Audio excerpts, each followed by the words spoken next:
Hello everyone, this side Mohit Hussain here. बहुत बहुत स्वागत है आपका हमारे यूट्यूब चैनल के ऊपर। और आज की वीडियो बहुत ज़्यादा इंपॉर्टेंट होने वाली है उन हर बच्चों के लिए जिन बच्चों ने आयुष काउंसलिंग करनी है। जैसे कि आपने थंबनेल देख ही लिया होगा कि आज की वीडियो होने वाली है उन चीज़ों के ऊपर जिस चीज़ों के बारे में आपको नहीं पता कि ऐसी भी कोई चीज़ होती है, ऐसी भी कोई रूल आता है या ऐसी भी कोई लिस्ट निकल कर सामने आती है जिसमें लिखा होता है list of in eligible students. अब इसका क्या मतलब होता है और आपका जो नाम है इस लिस्ट में कभी भी नहीं आना चाहिए। और अगर आपका नाम जो इस लिस्ट के अंदर आ गया तो उसके क्या क्या नुकसान हो सकते हैं, क्या क्या आप जो है काउंसलिंग से बाहर भी हो सकते हो। और अगर आपका नाम इस लिस्ट के अंदर आ गया तो आपको किन किन प्रॉब्लम्स को जो है फेस करना पड़ सकता है। लेकिन आपका जो नाम है इस लिस्ट के अंदर कभी भी नहीं आना चाहिए। वो सारी चीजें इस वीडियो के अंदर मैं आपको बताऊंगा कि किन किन बातों का जो आपको ध्यान रखना है कि इस लिस्ट के अंदर आपका जो नाम है वो कभी भी ना आए काउंसलिंग करते टाइम, क्योंकि बहुत सारे बच्चों को इस चीज के बारे में नहीं पता होगा। तो ये आज की वीडियो बहुत ज्यादा इंपॉर्टेंट होने वाली है। हर स्टेप को ध्यान से समझे।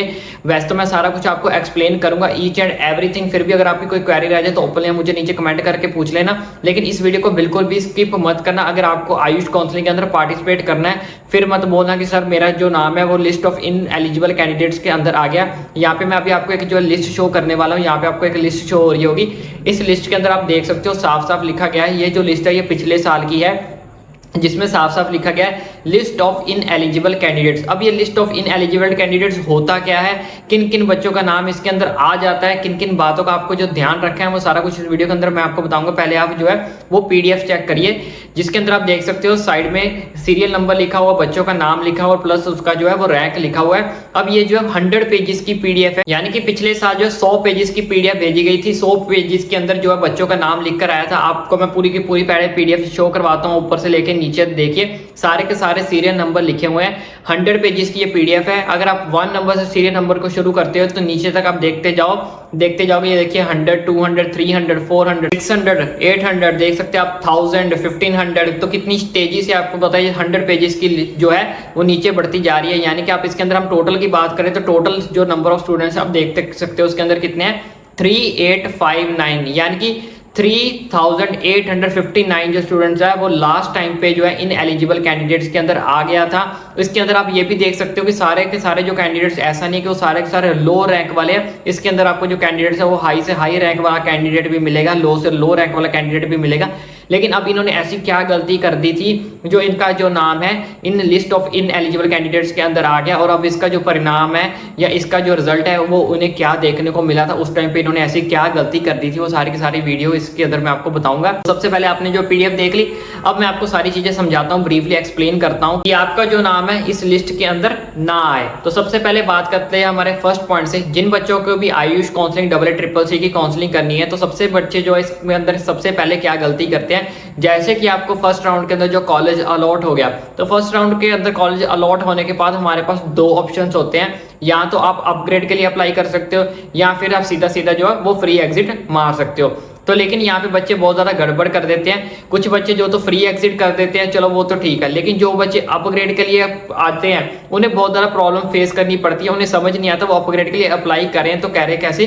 तो कुछ बच्चे क्या है अपग्रेड के लिए अप्लाई तो कर देते हैं लेकिन उसके बाद सीधा सीधा सेकंड राउंड के अंदर पार्टिसिपेट करते हैं। उसके बाद उन्हें जो कॉलेज अलॉट हो जाता है, कॉलेज अलॉट होने के बाद जब वो एडमिशन लेने जाते हैं, रिपोर्ट करते हैं, तो वहां पे उनकी जो सीट है वो कैंसिल कर दी जाती है और उनका जो नाम है इन एलिजिबल कैंडिडेट लिस्ट के अंदर डाल दिया जाता है। अब ऐसा वो क्यों करते हैं, जैसे कि मैंने आपको जो प्रोसीजर समझाया था, शेड्यूल समझाया था जब AACCC का शेड्यूल आया था, ठीक है, तो उसके अंदर ये चीज सबसे साफ साफ मेंशन की गई थी कि अगर आपको फर्स्ट राउंड के अंदर जो काउंसलिंग के अंदर आपकी सीट जो अलॉट होती है तो आपके पास 2 ऑप्शंस होंगे। या तो आप सीट को फ्री एग्जिट कर जाओ तो उसमें कोई दिक्कत परेशानी नहीं होती, चुपचाप आपको सिर्फ बैठे रहना है, अपने आप सेकंड राउंड के अंदर अप्लाई हो जाओगे, ठीक है। लेकिन जो बच्चे अपग्रेड के लिए करना चाहते हैं तो अपग्रेड के लिए बच्चे क्या करते हैं, तो वहां पे वो चीज मेंशन की गई थी कि आपको अपग्रेड जब करते हो तो अपग्रेड के लिए आपको राउंड 1 कॉलेज के अंदर जो है वो एडमिशन लेनी पड़ेगी। एडमिशन लेने के बाद आपको जो है वहां से विलनेस के लिए अप्लाई करना पड़ेगा। अब विलनेस क्या होता है, यानी कि आप वहां पे बोलकर आओगे कि मैंने सीट तो आपकी होल्ड करके रख ली है लेकिन मुझे सेकंड राउंड के लिए अपग्रेड करना है ताकि जो मेरी फर्स्ट नंबर वाली सीट है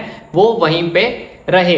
अब बच्चे क्या करते हैं, विलनेस के लिए अप्लाई तो कर देते हैं लेकिन उन्होंने बोला कि जब राउंड 2 के अंदर आपको कॉलेज अलॉट हो जाएगा तो जब आपको राउंड 2 के अंदर कॉलेज अलॉट हो गया तो जब आपको सीट मिलेगी तो अगर आप सेकंड राउंड वाली जो सीट आपको मिलेगी तो फर्स्ट राउंड वाली सीट आपकी ऑटोमेटिकली जो है वो कैंसिल हो जाएगी। लेकिन अब बच्चे क्या करते हैं, उन्हें क्या लगता है हमारे जो फर्स्ट राउंड वाली सीट थी वो तो कैंसिल हो गई, तो राउंड 2 के अंदर जो सीट अलॉट हुई है वहां पे जाके एडमिशन लेने चले जाते हैं। लेकिन उन्हें ये चीज नहीं समझ आती कि उन्होंने काउंसलिंग के अंदर ये चीज लिखा है, जिन बच्चों ने विलनेस के लिए अप्लाई किया था उन्हें वहां से रिवीलिंग लेटर भी लेके आना है, ये बताकर कि मैंने जो एडमिशन के टाइम फर्स्ट राउंड के अंदर आपके अंदर सीट बुक करवाई थी विलनेस के लिए बोलकर, उस सीट को कैंसिल कर दीजिए। कैंसिल करने के बाद वो आपको आपके डॉक्यूमेंट्स देंगे प्लस आपको रिवीलिंग लेटर देंगे, जिसमें ये चीज लिखा होगा कि राउंड 1 के अंदर जो कॉलेज आपको अलॉट हुआ था वो आपने कैंसिल करवा दिया है।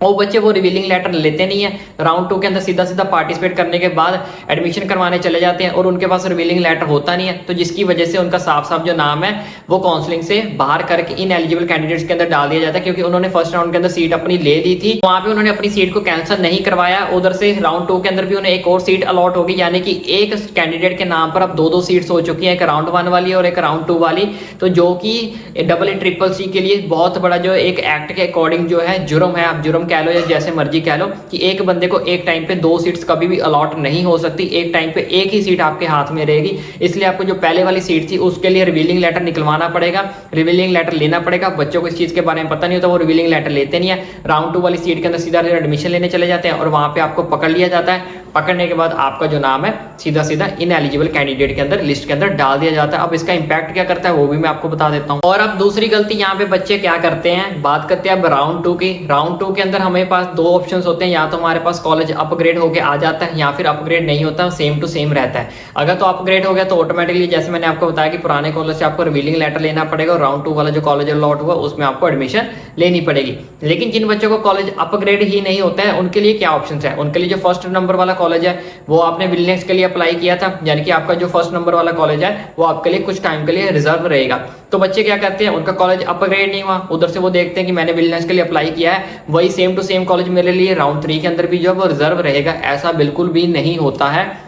तो ये अपने माइंड में से निकाल दो कि अगर आप राउंड 2 के अंदर आपको कॉलेज आपका अपग्रेड नहीं हुआ है, वो जो राउंड 1 वाला कॉलेज था वो रिजल्ट के 5 दिन के अंदर अंदर वहां जाके आपको रिपोर्ट करके बताना होगा कि आपको वो कॉलेज लेना है या नहीं लेना। तो बहुत सारे बच्चे यहाँ पे गलती करते हैं, वो वहां जाके बताते नहीं है कि वो राउंड 1 वाला कॉलेज लेना है या नहीं लेना, तो वो क्या करते हैं राउंड 3 के लिए फिर से पार्टिसिपेट करते हैं, अपग्रेड के लिए अप्लाई कर देते हैं। तो राउंड 3 के अंदर जब उन्हें कॉलेज अलॉट तो हो जाता है, लेकिन जब वो रिपोर्टिंग करते टाइम चले जाते हैं वहां पे एडमिशन लेते हैं तो उन्हें बताया जाता है कि राउंड 1 के अंदर जो आपको कॉलेज लिया था आपने उसके बारे में तो हमने कोई इन्फॉर्मेशन नहीं दी कि आपने वहां पे जो है वो अपनी कैंसिल सीट करवाई नहीं और आपने ना वहां जाके प्रॉपर एडमिशन ली, क्योंकि वहां पे सिर्फ आपको 4 से 5 दिन का टाइम दिया जाता है, या तो आप वहां पे जाके एडमिशन ले लो या फिर उस सीट को कैंसिल आउट करवा दो। लेकिन बच्चे दोनों ही नहीं करते, वो वेट करते हैं राउंड 3 का आ जाए रिजल्ट, राउंड 3 में कॉलेज अच्छा होगा तो राउंड 1 वाला चूज कर लेंगे, राउंड 3 वाला अच्छा होगा तो राउंड 3 वाला चूज कर लेंगे। तो ऐसी गलती मत करना, राउंड 3 से भी हाथ धो बैठोगे, राउंड 1 से भी हाथ धो बैठोगे, राउंड 2 के अंदर तो आपका अपग्रेड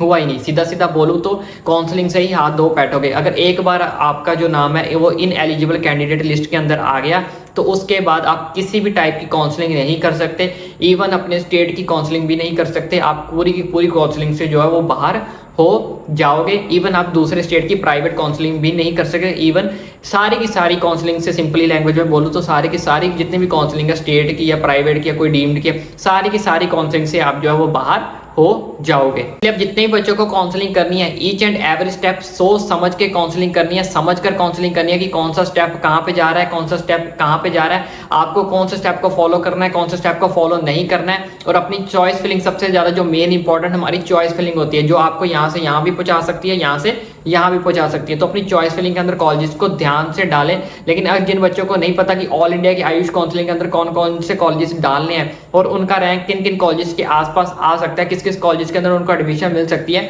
तो इसके लिए हमने ऑलरेडी पीडीएफ बना रखी है। वो पीडीएफ आपको कैसे मिलेगी, वो वीडियो आपको लास्ट में मिल जाएगी। यहाँ ऊपर आपको आई बटन में भी उसका जो लिंक शो हो रहा है वहां पे क्लिक करो, आपको पता लग जाएगा कि आपका जो रैंक है उस पीडीएफ में आपको देख के पता चल जाएगा किस कॉलेज के अंदर आपका जो रैंक है वो एग्जिस्ट कर रहा है। उससे आपको एक अप्रोक्सीमेटली आइडिया मिल जाएगा जिससे आप इजीली अपनी चॉइस फिलिंग को कर सकते हो। तो आई होप आपको ये वीडियो अच्छी लगी हो, सारा का सारा जो प्रोसीजर समझ आ गया होगा। आई होप अब आप कोई गलती ना करो, कोई गलती मत करना, कोई इशू हुआ डाउट हुआ ओपनली कमेंट करके पूछ लेना। बाकी वीडियो अच्छी लगे तो चैनल को सब्सक्राइब करना ना भूलें।